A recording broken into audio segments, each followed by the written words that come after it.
Now, you know, on Instagram, you be seeing people with these posts. They always posting a cash app saying, oh, look at the money I made. I made $1,000. I made $5,000. You know, hit me up if you want to know how to make this money. And I've seen this a lot. You know, they say, oh, it's so easy to make this money. Just, you know, all you got to do is follow these simple steps that I'll show you, but DM me.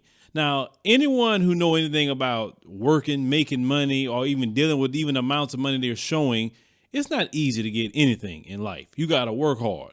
But this chick we're going to talk about, case in point, her name was Kayla Massa. Yes, her last name is Massa.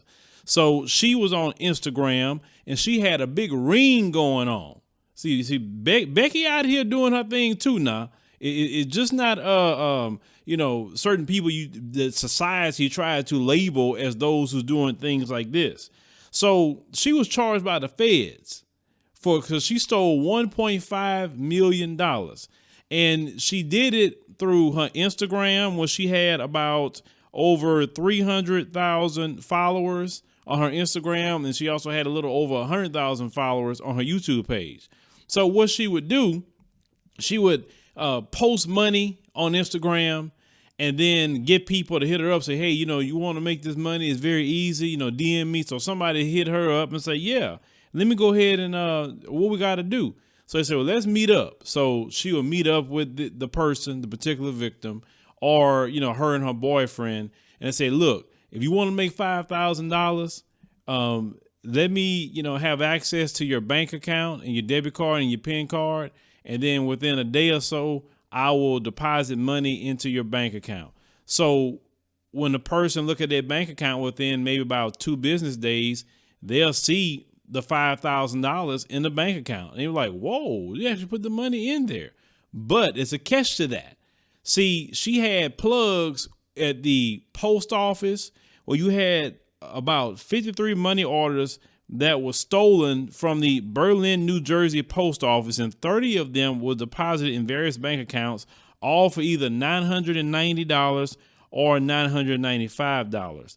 Now, when the police investigated that, they said that the money orders missing the clerk ID, the date, the zip code, and dollar amounts are all printed in the wrong fonts. Okay. So on top of that, when postal inspectors identified the bank accounts which the stolen United States Postal Service money orders were deposited, one of them belonged to a Barrington, New Jersey resident identified in court filings as only known as JK.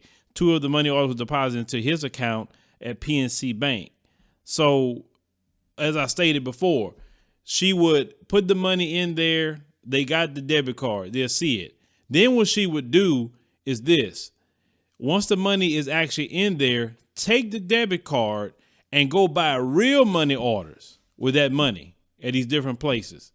And then by the time the bank realized the money orders are fraudulent, the money's already gone, the legitimate money. Now they tell the particular victim, hey, you owe us $5,000. Them money orders was no good. And you spent all this money. So what's going on? Right.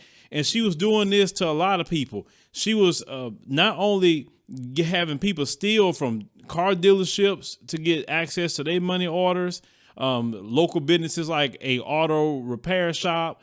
She had people where she can copy their money orders and their checks that they had.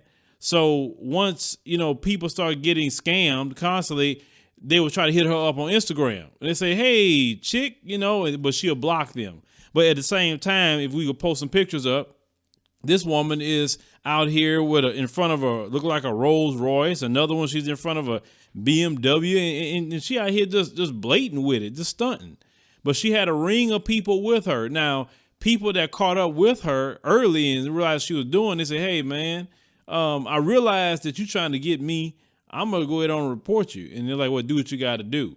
But she was making all her money until they had a 2-year investigation with the United States Secret Service, the postal inspectors, all kind of people got involved because this turned into a federal case. And since she was using YouTube and Instagram to do all her dirt, and it was definitely across state lines, it turns, you know, federal, of course, with the banks, etc. So she was arrested for that, her and 10 other people. And so she stole $1.5 million in the process. Let me tell you something. I know that people will tell you, look, it's easy money. Ain't no money is easy out here. None. I don't care if you do something that you love. If you're an athlete, you love to play basketball, football, run track, whatever. That's still hard work, and you may love to do it. I like doing, commentary on social media. Yeah, I enjoy it, but it's still hard work. Nothing comes out here easy. No matter what career you have, it's no such thing as easy money. It may be easy to you to make it because you got experience now and you can kind of know little tricks of the trade, but it's no such thing as quick, easy money. Then somebody that you don't know on Instagram posted a bunch of cash apps. That's another thing they do too. They post a bunch of cash apps and say, hey, look, I deposited this money in this person's account. Hit me up so I can deposit you some money. I'm telling you how I'm helping people get money. Don't fall for that. I mean, 'cause it's the same kind of people that's doing the same thing. Now this silly female, it got a federal case going on because she didn't actually maximize her potential on the website. Because there are women I was reading like right now because of all this Rona situation, losing a lot of money with Fashion Nova because they can't do what they normally do. This one woman was complaining because she was making $500,000 a year off of Instagram. Now, she actually took her money and she applied it to herself with plastic surgery and all that. You can tell, but she was making $500,000 off of Instagram and she didn't steal from nobody. This fool here and them ring of fools, was stealing from people and they got caught up. Then when they finally got caught up with the police, they had a bunch of money orders in people's names. They had debit cards. They had all the evidence. Then at first they really couldn't catch her. But then she slipped up.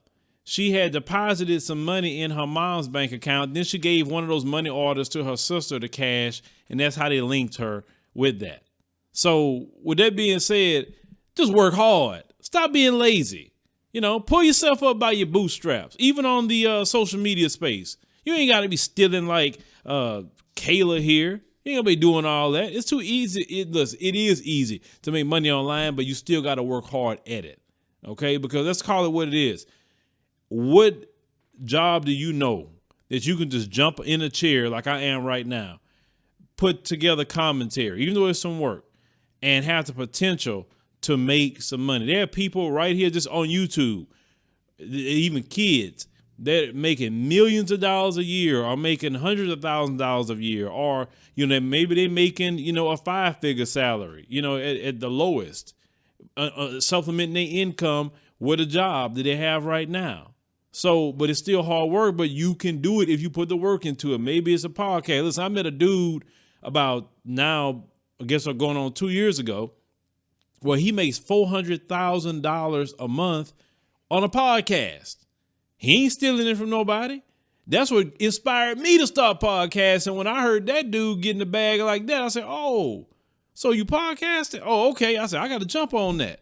I mean, that's why I really start pushing it. And, my podcast is growing. We got around 520,000 listens now. I mean, that's great for a podcast. But what I'm saying is, if it's there to get, I'm trying to get it. I'm going to work hard. I'm not going to be like Kayla here trying to take money from you or do some dirt you're going to get caught up on. Like, why do you think you're not going to get caught up? See, she did a couple of scams. She felt that it was okay. But now Kayla the scammer is locked up, and she definitely gonna do that time. Now, that's considered white collar crime, but she's definitely gonna do time. But they got people that would do 20 years over white collar crime. But let me know what you think about Kayla Massa here trying to scam on Instagram instead of going like all them other females do, Fashion Nova and everything else to make your money. You ain't got to be scamming people. Just learn the business online, do your thing, and make your money. Because the feds is going to catch up with you. And another thing, pay your taxes, because they also going to catch up with you about not paying your taxes because they know all the money you're making online now.